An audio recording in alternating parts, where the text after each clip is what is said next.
Hello বন্ধুরা, কেমন আছো তোমরা সবাই? ভালো আছো তো? এই সর্দিতে সবার তবিয়ত কেমন আছে? ভালো আছে তো? দেখো, এই সর্দিতে আবার সর্দি খাসি বাঁধিও না, ঠিক আছে? তবিয়ত ঠিকঠাক রেখো, তবিয়ত যেন না বিগড়ায়, ঠিক আছে? নাহলে কিন্তু ভীষণ প্রবলেমে পড়ে যাবে। এই ঠান্ডায় যদি সর্দি খাসি বাঁধাও না, তাহলে খুব খারাপ অবস্থা হবে। বুঝতে পেরেছো? কি বুঝলে? আমি এরম করে কেন কথা বলছি? আরে ভাই, আমি এই লাস্ট 1 বছর হলো আমি দিল্লিতে রয়েছি, বুঝতে পেরেছো? তো দিল্লির ভাষার সাথে আমি এখন ওই রকম ভাষাই বলি। দিল্লিতে সবাই যেইভাবে কথা বলে, আমিও আমার কথার মধ্যে ওই রকম একটু আধটু হিন্দি ঢুকে যায়। তাতে তোমরা ওরকম করো কেন গো? হ্যাঁ, ওরকম করো কেন? একটু মানিয়ে নাও না। যখন আমি বাংলায় থাকবো তখন আমি বাংলায় বলবো। এখন আমি দিল্লিতে রয়েছি, আমি এখন হিন্দি ছাড়া কিন্তু আমি বলতে পারবো না, ঠিক আছে? তো নমস্কার বন্ধুরা, কেমন আছো তোমরা সবাই? আশা করি তোমরা সবাই খুব ভালো আছো এবং সুস্থ আছো। তো welcome back to my channel gossip with রুপস। তো আশা করি তোমরা সবাই বুঝে নিয়েছো যে আমি আজকে কার ভিডিও নিয়ে আলোচনা করব। আজকে আমি আমাদের টিনুর ভিডিও নিয়ে আলোচনা করব, আমাদের টিনু বুনু। হ্যাঁ, তো টিনু বুনু অনেক দিন পর ভিডিও দিল, অনেক দিন মানে বোধহয় 2 দিন ভিডিও দেয়নি। 2 দিন লাপাতা। তারপরে কালকে দেখলাম বোধহয় একখানা শর্ট দিয়েছে আবার, গাড়ি করে কোথায় ঘুরতে যাচ্ছে আমাদের দিদি, আমাদের বুনু। সরি, দিদি তো না, আমাদের বুনু। সামনের সিটে বসে সিট বেল্ট পরে আমাদের বুনু ট্রাভেল করছে একা একা, বুঝতে পেরেছো? দিল্লির মতন শহরে একা একা ট্রাভেল করছে। তা হচ্ছে যে গাড়িটা বুক করেছিলে বোধহয়, তাই না? তো গাড়ি বুক করে কি কেউ সামনে বসে ওইভাবে? আমি তো জানি গাড়ি টাড়ি বুক করলে পরে পেছনেই বসাটা কমফোর্টেবল। ওইভাবে একটা অচেনা ড্রাইভারের পাশে গিয়ে কেউ বসতে পারে? পারে? বলো না, তোমরাই বলো। বুঝতে পারে? তো ওরকম সামনে বসে সিট বেল্ট পরে কিন্তু একা একা ট্রাভেল করছে কিন্তু আমাদের বুনু। অজানা শহরে, অচেনা শহরে একা একা চলার মজাই আলাদা, তাই না? ও কি টাইটেল! তো আমাদের বুনু সেই হচ্ছে একা চলার মজা লুটছে 2 দিন ধরে, তার জন্য আমাদের কাছে ঠিক টাইমে ভিডিও পৌঁছাতে পারেনি। আজকেও অনেক একেবারে কষ্ট ফষ্ট করে ভিডিও দিতে হয়েছে। তো চলো সেই ভিডিও নিয়েই কিছু আলোচনা করব। তো সকালবেলা ঘুম থেকে উঠেছে, ঘুম থেকে উঠেছে বলতে ওই উনি একটি প্রাণী বাড়িতে রয়েছে, আর সবাই তো চলে গেছে যে যার কাজে। বাচ্চাটা চলে গেছে স্কুলে, আর দাদা বৌদি চলে গেছে অফিসে, আর উনি হচ্ছেন ঘুম থেকে উঠলেন। 12টা না বাজলে তো ওনার ঘুম থেকে ওঠা হয় না। ও আবার কি বলছে, বৌদিকে বলেছিলাম ডেকে দিতে। কেন গা? হ্যাঁ, বৌদি ডেকে দেবে কিসের জন্য? তোমার তাগিদ নেই যে আমার সকালে উঠতে হবে, আমার কাজ রয়েছে, প্রমোশনের কাজ রয়েছে? প্রমোশনটা আগে বোধহয় সেই দিন করনি, আগেই বোধহয় করেছিলে। হ্যাঁ, তো যাই হোক, এক জায়গায় যাবে, ঘুরতে যাবে, তার জন্য বৌদিকে বলে রেখেছো আগের থেকে ডেকে দিতে। নিজের তাগিদ নেই? হ্যাঁ, ও আবার ডেকে দিতে হবে কেন লোককে? তার কাজের শেষ আছে সকালবেলা ঘুম থেকে ওঠার থেকে। বাচ্চাকে রেডি করে দাও, বা বাচ্চার টিফিন রেডি করো, নিজেদের টিফিন রেডি করো, নিজেদের খাওয়া দাওয়া। কম কাজ একজন ওয়ার্কিং লেডির? সকালবেলা উঠে কম কাজ, আর নিজে মশার মতন পড়ে পড়ে ঘুমাবে, আবার তাকে ডেকেও দিতে হবে? বাবা, একেবারে জমিদার নিয়ে এসেছেন। তো তারপরে বৌদি সব রেডি ফেডি করে দিয়ে গেছে। টিফিন সকালের কি ম্যাকারনি না কি খাচ্ছ, আর হচ্ছে মালাই মার্কে চা। বাবা, এই মালাই মার্কে চা আর মালাই মার্কে চা খাও, জম খাওয়া খাও। লিভারটা যখন যাবে তখন বুঝবে। হ্যাঁ, তো সব মহারানীর জন্য রেডি করে রেখে গেছেন। রেডি করে রেখে গেছেন, মহারানী উঠে খালি গিলবেন। বৌদিটাও ভাবছে যে কী কুক্ষণে যে এরে এনেছিলাম, এরে যে কী করতে এনেছি, এখন এনে টেনে বোধহয় রোজ পস্তাচ্ছে বোধহয় ওর বৌদিটা। হ্যাঁ, ভাবছে কোন কুক্ষণে যে আমি হ্যাঁ বলেছিলাম এরে আনার জন্য, সেটাই ভাবছে। কী গো, তোমার কি চক্ষু লজ্জা বলে কিচ্ছু নেই? কিচ্ছু নেই? হ্যাঁ, একটা অফিসে কাজ করে বৌদিটা, দাদাও তো কত হাতে হাতে কাজ করে দেয়। ওই রকম ওই রকম শহরে যারা থাকে, দুজন যারা কাজ করে, তারা সবাই স্বামী স্ত্রী দুজনেই সংসারের কাজে হাত লাগায়, কেউ বসে থাকে না। আর দেখো তো কীরকম বিজি লাইফস্টাইল ওদের। কী করে পারো গো বসে থাকতে? ওই রকম একটু হেল্প করে দিতে পারো না বৌদিটাকে? সকালবেলা উঠে তার বোধহয় শ্বাস ফেলারও টাইম থাকে না বৌদিটার। সকালে উঠে তো একটু হাতে হাতে সব গুছিয়ে গাছিয়ে দিতে পারো। গুছিয়ে গাছিয়ে দিলেও তো তার অনেকটা হেল্প হয়, রান্না না হয় নাই করলে। রান্নার তো ধারে কাছেও যাও না, ওই কচিতে কাচাতে দেখি রান্না করতে। তাও বোধহয় বৌদি বলে যে আজকে তুমি টিনা তুমি রান্না করো, তখন যাও, বাধ্য হয়ে যাও, যখন মুখ ফুটে বলে তখন যাও। তার আগে যাওয়ার ইয়ে পড়ে না। হ্যাঁ, পিঠে ফিঠে করে দিলে, তাও তো তারা খেতে চেয়েছিল বলে করে দিয়েছো কষ্ট করে। হুম, সকালে উঠে তো একটু হেল্প করতে পারো না? আমার কি 12টার আগে চোখ চোখ খোলে নাকি যে আমি উঠে হেল্প করব? ও করে যাক, তাই না? ও সব গুছিয়ে গাছিয়ে করে রেখে যাবে, আমি কেন উঠতে যাবো, তাই না? ঠিক আছে, সকালে না উঠতে পারো, রাত্রিবেলাও তো একটু হেল্প করে দিতে পারো। সারাদিন কাজবাজ করে আসে, রাতের রান্নাটাও তো একটু করে দিতে পারো, সেটাও তো দেখি না। সেই বৌদি এসে চাটা পর্যন্ত করছে, পকোড়া ভাজছে, চা করছে, রাতের রান্নাও করবে। কি নির্লজ্জ বেহায়া, দোকান কাটা হয়ে গেছো বলো, দোকান কাটা হয়ে গেছো। সত্যি কীভাবে পারো, আমি খালি সেটা ভাবছি, কীভাবে পারো? হুম, তো আমার কি মনে হয় বলো তো, এমনি এমনি দেখো, এমনি এমনি কিন্তু কেউ কাউকে রাখে না। কেউ রাখবে একখানা সমর্থ মেয়ে একা একা একখানা অজানা অচেনা শহরে থাকে, তাকে কেউ নিজের বাড়িতে রাখবে? রাখবে না কিন্তু। মানে তাও ওর বৌদিটাকে মানে সত্যি ভালো বলতে হয়, সত্যি ভালো বলতে হয় যে ও রাজি হয়েছে ওকে রাখার জন্য। তবে আমার মনে হয় কি, যে দেখো একটা ফ্ল্যাটে থাকলেও তো ফ্ল্যাটের ভাড়া তো কম না। ওরকম একখানা শহরে যতই ভেতরে হোক যাই হোক, ভালোই ফ্ল্যাট ভাড়া 7,000-8,000 টাকা তো হবেই কম করে। তারপরে মেনটেনেন্স আছে, আরও হেনা তেনা অনেক কিছু থাকে ফ্ল্যাটের। সেই সমস্ত নিয়ে ভালোই কিন্তু ভাড়া। তো আমার মনে হয় ওরা বলেছে যে যদিও প্রবলেমটা বলেনি যে ফ্ল্যাট ওকে কিসের জন্য ছাড়তে হলো, কিছু একটা প্রবলেমের জন্য ছেড়েছে। তবে আমার যেটা মনে হয় ওর দাদা বৌদি বোধহয় বলেছে, মানে নিজেরা আলোচনা করেই নিয়েছে, আলোচনা করে হয়তো তারপরে হয়তো বলেছে যে তুমি ফ্ল্যাটে যেই ভাড়াটা দাও সেটা আমাদেরকে দিয়ে দিও, বা একটা অ্যামাউন্ট হয়তো বলে দিয়েছে যে 10,000 কি 15,000 তোমার খাওয়া দাওয়া নিয়ে নিয়ে একটা আমাদেরকে অ্যামাউন্ট দিয়ে দিও, আর তুমি আমাদের সাথেই থাকো। এটা হয়তো হতে পারে, তাই না? না হলে বলো না, কেউ কি মানে এমনি এমনি একজন একটা মেয়েকে রাখবে? তাও কোথাকার কোন আত্মীয়, মানে জীবনে যাকে দেখেনি, কোথাকার কোন মাসির ছেলে কোথা দিয়ে এলো। ও বাবা গো, ওই মাসির ছেলে বললেই আমার জয় বাংলার কথা মনে পড়ে। বলো হ্যাঁ দিদি, এবি করে ছেলেটা, হ্যাঁ দিদি। তো যাই হোক, হ্যাঁ, তো কোথাকার কোন মাসির ছেলে হঠাৎ করে আবির্ভাব হলো, তারপরে হচ্ছে চলে গেল দিল্লি, তারপরে ওখানে ফ্ল্যাট নিল, আবার এখন তাদের ঘাড়ে গিয়েই বসেছে। হ্যাঁ, তো তারা কি কখনো রাখে এমনি এমনি একটা মেয়েকে বিনা মানে নিজেদের কোনো স্বার্থে? তাও তো ভালো বলতে হয়, মানে টাকা দিয়েও বা কজন রাখে বলো তো? টাকা দিয়েই বা কজন রাখে? ওদের ওই ছোটো ছোটো দুখানা রুম, মানে হাঁটা চলার জায়গা নেই। হ্যাঁ, ওই চলের মতন তো সেই বাড়িগুলো সব দেখলাম, ওই চল হয় না মুম্বাই শহরে যেরকম চল বলে, ওই চলের মতন সব, মানে লম্বা এরকম ঘর, তার মধ্যে এরকম মানে পার্টিশন করা এক একজনের রুম। ওই রকম জায়গায় থাকে, দুখানা রুম, একখানা ছোট রান্নাঘর, মানে সেই পেছন ঘোরারই জায়গা নেই। সেখানে ওরা 3জন মানুষ। হ্যাঁ, তা তার মধ্যে আবার একজনকে এনে রাখে, মানে ভালো বলতে হয় সত্যি। তারপরে একটা বাচ্চা আছে, ওর পড়াশোনা আছে, ওর সমস্ত কিছু আছে, দিন দিন বড় হবে বাচ্চাটা, ওর পড়াশোনার চাপ বাড়বে। তাহলে সত্যিই ওরা মানে সত্যিই ভালো বলতে হয়, সত্যিই ভালো বলতে হয়, মানে টাকা দিয়েও কেউ এরকম রাখবে না। আর তারপরে মানে ভদ্র হতো, মানে ভদ্র মানে কি, অভদ্র আমি বলছি না, মানে আমি বলতে চাইছি মানে কি, মানে নির্লজ্জের মতন একটু কিছু হাতে হাতে করেও দেয় না, কিছুও না, মানে ভাবে টাকা দিয়ে রয়েছি আবার কি, আমি একেবারে ওই মেহমানের মতন থাকবো, তাই না? তো মেহমানের মতনই দেখো কদিন রাখে, কদিন রাখে মেহমানের মতন দেখো। দাঁড়াও না, দিন তো এখনও পড়েই রয়েছে ওরকম লোকের সংসারে থাকা। একটা কমেন্ট দেখলাম না, ভালো কমেন্ট এসছে, একটা কমেন্ট না, সব নেগেটিভ কমেন্ট, সব নেগেটিভ কমেন্ট। হ্যাঁ, যে কী নির্লজ্জ তুমি, কী দোকান কাটা ভবঘুরের মতন ঘুরে বেড়াচ্ছ, লোকের সংসারে পড়ে রয়েছো, মালাই মার্কে চা খেয়ে যাচ্ছ সারাদিন ধরে, চা মানে 4বার 5বার চা, মানে ছেলেরাও বোধহয় এরকম চাখোর হয় না। হ্যাঁ, মানে ও কী স্বাধীন জীবন কাটাচ্ছি আমি, দিল্লির মতন শহরে একা একা আমি কী স্বাধীন জীবন কাটাচ্ছি। সত্যি স্বাধীন জীবন 5 বছর বাদে গিয়ে বুঝবে স্বাধীন জীবন। এখনও সময় আছে, সামলে যাও, বয়স বেশি না, এখনও সময় আছে। তবে জানি না ওদের ভবিষ্যতের প্ল্যান কি আছে। হ্যাঁ, সব কিছু তো আর শেয়ার করে না সোশ্যাল মিডিয়ায়, ভিডিওতে আমাদের সাথে তো সব কিছু শেয়ার করে না। তবে আমার কি মনে হয় যে যাই হোক, ওখানে রয়েছে, ভাড়া টাড়া দিয়েই হয়তো দাদা বৌদির কাছে থাকে, অনুমান, এটা আমি অনুমান করে বলছি, টাকা পয়সা দিয়েই হয়তো থাকে। তো ওখানেই হয়তো থাকছে, যতদিন থাকতে পারে থাকবে, এর মধ্যে হয়তো টাকা পয়সা জমিয়ে মনে হয় ফ্ল্যাট কিছু কিনবে, আমার যেটা মনে হয়। হ্যাঁ, তো যদি এইরকম কোনো চিন্তাভাবনা থাকে আমি বলবো খুব ভালো, দরকার নেই ওয়েস্ট বেঙ্গলে আসার, কোনো দরকার নেই। ওইরকম বাড়ির লোকের সাথে থাকারও দরকার নেই, যত কাছে থাকবে তত মানে অশান্তি হবে, দরকার নেই। থাকো ওইখানে, তো পরিচিতি তো হয়ে গেছে, 1 বছর ধরে তো রয়েছো, চিনিয়ে তো গেছো।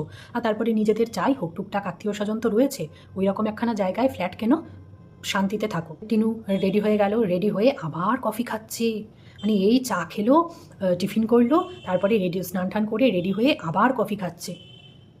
বাবা বাবা, মানে ওর বৌদি মানে চা আর কফি আনতে আনতেই তো ফতুর হয়ে যাচ্ছে বোধহয় ওরা। হ্যাঁ, চা আর কফি আনতে আনতেই ফতুর হয়ে যাচ্ছে, নাকি নিজেই কিনে আনো, নিজেই বোধহয় কিনে এনে খায়, ওই দুধ টুধ কিনে আনে, তারপরে হচ্ছে অনলাইনে অর্ডার করে, দেখি তো সব আসে।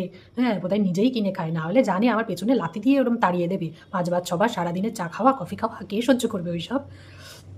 তো তারপর মেট্রো করে যাচ্ছ, ওখানে মেট্রোর বেশ সুবিধা, খুব ভালো। তো সব জায়গার নাম কেন বলো গো? হ্যাঁ, এটা কি সেফ না তো? যেখানে যাচ্ছ সেখানের নাম বলো, মেট্রো স্টেশনের নাম বলো, এখান দিয়ে উঠছো, তারপরে এখানে নামছি, এই স্টেশনে নামছি, কেন? দরকারটা কি? দরকার নেই তো। একা একটা মেয়ে রয়েছো, ঠিক আছে, ঘুরছো ফিরছো, এখন সবাই ঘুরে ফিরে একা, সবসময় দরকার নেই, নিজে একা চলা খুব ভালো, কিন্তু সবসময় তো ভিডিওতে এসে জায়গার নাম বলার কোনো দরকার নেই। সব সময় দেখেছি যে যখনই মেট্রোতে যাবে এই জায়গায় নামলাম, এই জায়গা থেকে উঠছি, সব সময় জায়গার নাম বলো, বলবে না এরপরে আর বলবে না কিন্তু। আর দিল্লির মেট্রোর আরেকটা মানে খুব ভালো একটা জিনিস দেখলাম যে ওখানে ফুটপ্রিন্ট করা থাকে, মানে সেটা দেখে দেখে এক্সিট বলো, তারপরে ঢোকা বলো, সমস্ত কিছু এটা দেখে দেখে মানে যেতে পারে মানুষ, মানে কাউকে জিজ্ঞেস করার দরকারও পড়ে না। তো এটা বেশ একটা ভালো একটা জিনিস দেখলাম, যেটা আমাদের কলকাতায় নেই। মেলায় ঢোকার আগে আবার চা, ওরে বাবা রে, চা চা আর চা, উফ আমরা কি চা খাবো না? খাবো না আমরা চা? উফ বাবা, খা খা তুই চা খা। হ্যাঁ, তো তারপরে আমি না ওই জায়গাটা দেখিনি, ওই চা খাওয়ার জায়গাটা, জানো তো। পরে আমি যখন কমেন্ট পড়ছি তখন দেখছি যে একজন লিখেছে কমেন্টে যে তুমি একা আবার কোথায়? হ্যাঁ, ওইখানে চা যখন দিচ্ছে তখন দেখলাম 2টো কাপে চা দিচ্ছে। হ্যাঁ, কে ছিল তোমার সঙ্গে? আমি না ওই জায়গাটা দেখিনি 2টো কাপ কি 1টা কাপ, অত কি মানুষ দেখে বলো তো? হ্যাঁ, তারপরে আবার চালিয়েছে ভিডিও, আবার ভিডিও চালিয়ে গিয়ে দেখি হ্যাঁ 2টো কাপেই দিচ্ছিল। হ্যাঁ, কিন্তু দেখো ওইভাবে তো বলতে পারি না যে 2টো কাপে দিচ্ছিল মানে তোমার সাথে কেউ ছিল না, ওইভাবে বলা যায় না। হয়তো আরেকজন কাস্টমার হয়তো ছিল ওনার, তার জন্য হয়তো 2টো কাপে একসাথে দিচ্ছিল, সেটাও তো হতে পারে, তাই না? তোমরা সবসময় যদি ওইটাই ধরো যে না একা কী করে থাকবে, একটা মেয়ে একা কী করে ঘুরতে যাবে, একা কী করে যাতায়াত করবে, সাথে নিশ্চয়ই কেউ আছে, এটা যদি ভাবো তাহলে কিছু বলার নেই তোমাদেরকে। আর যদি অন্য দিক দিয়ে ভাবো তাহলে এটাই হতে পারে যে তার হয়তো দোকানদারের হয়তো আরেকজন কাস্টমার ছিল, তো তার জন্য হয়তো 2টো কাপ ছিল। এবার যেহেতু আমরা দেখিনি বা কাউকেই তো দেখিনি ভিডিওতে, কী করে বলবো যে হ্যাঁ ছিল তোমার সাথে? এটা তো অন্যায় বলাটা, তাই না? এটা বললে পরে মিথ্যে কথা বলা হবে, কারণ আমরা চোখে দেখিনি, যেটা দেখিনি সেটা নিয়ে বলতে পারবো না। হ্যাঁ, অনুমান করতে পারবো, কী গো কিছু ছিল নাকি, তোমার সাথে কেউ ছিল নাকি, এইটুকু বলতে পারবো। তারপরে আবার শুরু হয়ে গেছে, হ্যাঁ আবার শুরু হয়ে গেছে, এই সেটটাকে দেখো, ও সেটটা একদম পুরো সত্যিকারের শের লাগছে। হ্যাঁ, তারপরে ও এটা কি আছে, মধুমাক্ষী আছে, ওরে বাবা রে, এখন দেয় তো কমেন্টটাও একদম দেখছি। হ্যাঁ, যে কি শের আবার কি? হ্যাঁ, শের সরি, শের না শের। হ্যাঁ, শের আবার কি? বাঘ বলা যাচ্ছে না? মধুমাক্ষী আবার কি? মৌমাছি বলা যাচ্ছে না? মানে দিল্লিতে গেলে কি ওখানে গেলে কি সব হিন্দিতে কথা বলতে হবে কেন? তুমি বাঙালি বাংলায় কথা বলতে পারো না? ন্যাকামো যত সব। মানে মানে একটা কমেন্ট আমি দেখলাম না যে ওর কমেন্ট বক্সে ভালো কমেন্ট আছে, সবাই যাচ্ছে তাই ভাবে। হ্যাঁ, তুমি একা রয়েছো, মিথ্যে কথা কেন বলছো? তোমার সাথে তো কেউ রয়েছে, লোকের সংসারে পড়ে রয়েছো, বাচ্চাটাকে ছেড়ে রয়েছো, মানে যা খুশি তাই যা। তবে একটা জায়গায় আমার একটু খটকা লাগলো, ওই যখন দেখবে কাঠের ইয়ারিংগুলো দেখাচ্ছিল, মানে কাঠের না, ইয়ারিংগুলো যখন দেখাচ্ছিল তখন ও বললো যে দেখো কি সুন্দর ইয়ারিংগুলো, কাঠের মনে হচ্ছে, কাঠের ইয়ারিং, তাই না? হ্যাঁ, তখন মানে কেউ পাশ থেকে কিছু বললে তার উত্তরে বলে না যে হ্যাঁ, মানে হয়তো সেও বলছে যে হ্যাঁ খুব সুন্দর, তখন মানে সেই যে উত্তরটা হ্যাঁ, মানে ও কিন্তু ঠিক সেইভাবে উত্তরটা দিল, হ্যাঁটা মানে হ্যাঁটা বললো। ওই জায়গাটা গিয়ে একটু দেখো, আমার মনে নেই কতখানি মানে কোন জায়গাটায় সেটা। তো ওই জায়গাটা এমনভাবে হ্যাঁ বললো যেন মনে হচ্ছে যে পাশের কেউ কোনো কথা বলছিল, মানে পাশে কেউ একটা কিছু বলছিল, কিন্তু সেটা ভালো বোঝা গেল না। তো তার উত্তরে মানে সে যেন বলছে হ্যাঁ, তো বলেই আবার বলছে না না সরি এটা কাঠের না, কিন্তু কিসের বলতে পারছি না। তো ওই জায়গাটা আমার একটু খটকা লাগলো, মনে হলো যেন হ্যাঁ কেউ বোধহয় আছে তার সাথে কথা বলতে গিয়ে হ্যাঁটা বলছে। কিন্তু দেখো যেহেতু দেখিনি সেহেতু তো বলতে তো পারবো না হ্যাঁ রয়েছেই, এটা অনুমান করছে। হ্যাঁ হতে পারে, আবার নাও হতে পারে, না ঘুরলে ঠুরলে ভালোই মেলা দেখলে কত লোকের কত বাজে বাজে কমেন্ট। হ্যাঁ, কিনতে পারবে না, খালি দাম বলছে, বেশি দাম বেশি দাম। আরে ওইসব মেলায় বেশি দাম হয়। হ্যাঁ, আবার বলছো যে কোনোদিনও তো দেখোনি ওই মেলা, ওটা দিল্লির হাট বলে ওটাকে। হ্যাঁ, ওরকম মেলা আমাদের কলকাতাতেও বসে, ওই ট্রেড ফেয়ার যেগুলো হয়, ইন্টারন্যাশনাল ট্রেড ফেয়ার, ওই শীতকালেই বেশি হয় ওইগুলো, মানে গরমকালে আর বেশি মানে বেশি আর কম কি, গরমকালে অত হয় না, শীতেই বেশি হয়। তো আমাদের এখানেও হয়, আর ওই সমস্ত জায়গায় সত্যিই দাম মানে ওগুলো ধরা যায় না, যা দাম বলে ওগুলো ধরা যায় না। তো সেখানে ও বলেছে তাতে কি হয়েছে, আবার বলছো কেনার ক্ষমতা নেই, তাহলে গেছো কেন? কমেন্টে দেখছি, আরে ভাই ও কি কিনতে গেছে? মেলায় কি মানুষ সবাই যায় কি কিনতে যায়? মানুষ তো দেখতে যায়, ঘুরতে যায়, খাওয়া দাওয়া করে চলে আসে, এই তো। মানে মেলায় গেলে কি কিনতেই হবে? এসব মানে বাজে কমেন্ট করারও একটা লিমিট থাকে। তো তারপর মেলা ঠেলা ঘুরে বাড়ি চলে এলো, বাচ্চাটার জন্য আবার 2টো খেলনা নিয়ে এসছে। হ্যাঁ, তো এসেও সেই বৌদিটা চা করছে। হ্যাঁ, চা তো খেতেই হবে, আমি আসার আগে 1 কাপ চা খেয়ে এসেছি, কিন্তু আবার খাবো, আবার চা খাবে, তারপরে পকোড়া হচ্ছে সেই খাবে, খেয়ে দিয়ে তারপর মহারানী যাবেন ঘুমোতে। কী লাইফস্টাইল! ভালো ভালো, এইভাবে দেখো কতদিন চালাও, কতদিন চালাতে পারো। লোকের মুখ না শুনে, যখন মুখ শুনতে শুরু করবে তখন টেকা দায় হয়ে যাবে, বুঝেছো? লোকের সংসারে থাকতে গেলে না, যতই টাকা দিয়ে থাকো না কেন, লোকের সংসারে থাকতে গেলে তুমি যেইভাবে চলছো না ওইভাবে চললে চলে না। অনেক মানে সমঝে বুঝে বাবা তোমার তোমার ভাষা বেরোচ্ছে, সমঝে বুঝে, হ্যাঁ, মানে অনেক ভাবনা চিন্তা করে তারপরে থাকতে হয় লোকের সংসারে। হ্যাঁ, তো সেইটা করো, নাহলে না আবার ওখান থেকে দুদিন পরে আবার আরেক জায়গায় দেখতে পাবো তোমাকে, বুঝেছো? তো আমাদের মন্দুবুনুর ভিডিও নিয়ে সামান্য কিছু বলবো, বেশি কিছু আজকে বলবো না। তো মন্দুবুনু বিছানা টিছানা সব চাদর চেঞ্জ হলো আজকে। হ্যাঁ, তারপরে বড় ঘরের চাদরটা চেঞ্জ হলো, বড় ঘরের তোষকটা ঝেড়ে নিলে, ছোটো ঘরের চাদরটা চেঞ্জ করলে, ছোটো ঘরের তোষকটা ঝাড়লে, ওই যে জানলা পরিষ্কার করলে সমস্ত ধুলোগুলো পড়লো না। আর তাছাড়াও এমনিও তো তোষক তো ঝাড়া হয় না নর্মালি, মানে যেদিন চাদর চেঞ্জ হয় সেদিনই তো ঝাড়া হয়, তাই না? তো মানে ওইভাবে জানলা ঝেড়ে সব ধুলোগুলো পড়লো, তারপরে এমনিও ধুলো থাকে, ওগুলো না ঝেড়েই ওটার মধ্যেই আবার নতুন চাদরটা পেতে দিলি, কি পরিষ্কার করার ছিরি গো তোমার। না, তো তারপর কাজের দিদি কি বলেছে, তোমার কাছে কিছু কাপড় চেয়েছে বা বিছানা চাদর এই সমস্ত চেয়েছে। তো পুরনো বেডশিট নাকি তোমার নেই। তো অঢেল তো চাদর তোমার, চাদর তো অঢেল, মানে 10-12টা বোধহয় তোমার বিছানার চাদর বেরোবে, তার মধ্যে একটা ছিল না, একটা বেডশিট তাকে দেওয়া গেল না। ঠিক আছে, না দেওয়া গেল, না দেওয়া গেল। হ্যাঁ, তো শাড়ি তুমি দিয়েছো, দুটো পুরনো শাড়ি দিয়েছো, একটা নতুন শাড়ি দিয়েছো, ভালো কথা। আর এমনিতে তোমার দেওয়া থোয়ার মনও আছে, সেটা অস্বীকার করবো না কখনোই, সেটা অস্বীকার করার জায়গা নেই। যথেষ্ট মন আছে তোমার, যথেষ্ট লোককে তুমি দিতে তুতে ভালোবাসো, সেটা 100 বার। আর সব থেকে বড় কথা কি জানো তো, মানে যাদের দেওয়ার ক্ষমতা আছে তাদের কি করা উচিত বলো তো? মানে আমার আশপাশে যারা আছে, যারা নিডি, হ্যাঁ, যারা নিডি আমার আশপাশে যারা আছে, তাদেরকে সবসময় দেখা উচিত, তাদের জন্য সবসময় করা উচিত। যখন করোনার পিরিয়ডটা চলছিল না, সেই সময় একজন সেলিব্রিটি, সোনু সুদ ছিল না কি আমার ঠিক মনে পড়ছে না, মানে বেশ ভালোই চেনা মুখ একজন, ওই বলিউডের একজন সেলিব্রিটি একটা কথা বলেছিল। কথাটা না মানে একদম দামি কথা বলেছিল। ওই সময় তো সরকারি বিভিন্ন ওই কোড ফোড দিয়ে রেখেছিল, মানে জনগণের কাছে সরকার আবেদন করেছিল যে সবাই যেন ওইখানে হেল্প করে, হ্যাঁ, যেন যে যেমন পারে সবাই যেন হেল্প করে। হুম, তো সেই জায়গায় সেই সেলিব্রিটি একটা কথা বলেছিল যে এই যে তোমরা এই যে বিভিন্ন সরকারি জায়গায় তোমরা সরকার থেকে বলছে এখানে আমাদেরকে টাকা দাও, আমরা মানুষের হেল্প করব, বা যে কোনো সংস্থা বলো, শুধু সরকারি সংস্থা বলে বলছি না, এমনি যে কোনো জায়গায় এনজিও বলো, কোনো এমনি সংস্থা বলো, হ্যাঁ, যেখানে আমরা দেখতে পাচ্ছি না, হুম, যে আমার জিনিসটা কোথায় যাচ্ছে, আমার টাকাটা আদৌ মানে নিডি মানুষের কাছে যাচ্ছে তো, হুম, সেগুলো তো আমরা জানতে পাচ্ছি না। তো ওই সেই সেলিব্রিটি বলেছিল যে এই রকম জায়গায় না দিয়ে না, তুমি তো জানতে পারছো না যে তোমার টাকাটা মানে কারোর দরকারে লাগছে কি না আদৌ। তো এই রকম জায়গায় কখনো দেবে না, এই সমস্ত কোনো সংস্থাই কখনো টাকা দেবে না। তুমি তোমার আশপাশে দেখো কার দরকার, হয়তো তোমার বাড়ির কাজের লোকটার হতে পারে, তাই না? বা হয়তো তোমার পাড়া প্রতিবেশীর কারোর হতে পারে, মানে যাদের তুমি চেনো জানো, বা যাদের বুঝতে পারছো হ্যাঁ এর দরকার, এর খুব প্রয়োজন, এ পারছে না, তুমি তাদেরকে হেল্প করো। এরকম যদি সবাই সবার আশপাশটা মানে আশপাশের লোকজনের মানে এই নিডটা দেখতো না, তাহলে কারোরই অভাব থাকতো না। এটা কত এক বড় একটা দামি কথা বলো তো, সত্যিই তো। ধরো আমার মানে দেওয়ার ক্ষমতা আছে, আমি যদি আমার পাড়া প্রতিবেশী বলো বা আমার বাড়ির কাজের লোকটাকে বলো, আমি যদি হেল্প করতে পারি, বা আমি যদি পাড়া প্রতিবেশীর কারোর যদি দরকারে আসতে পারি, বলো না, সবাই তো ভালো থাকে, তাই না, টুকটাক করে। এবার শুধু আমি একা করলেই তো হবে না, সবাইকেই এগিয়ে আসতে হবে, যারা মানে যারা পারবে করতে, তো তাদের সবাইকেই এগিয়ে আসতে হবে, তাই না? তাহলেই সবাই ভালো থাকবে, একটু একটু করে হলেও তো ভালো থাকবে, তাই না?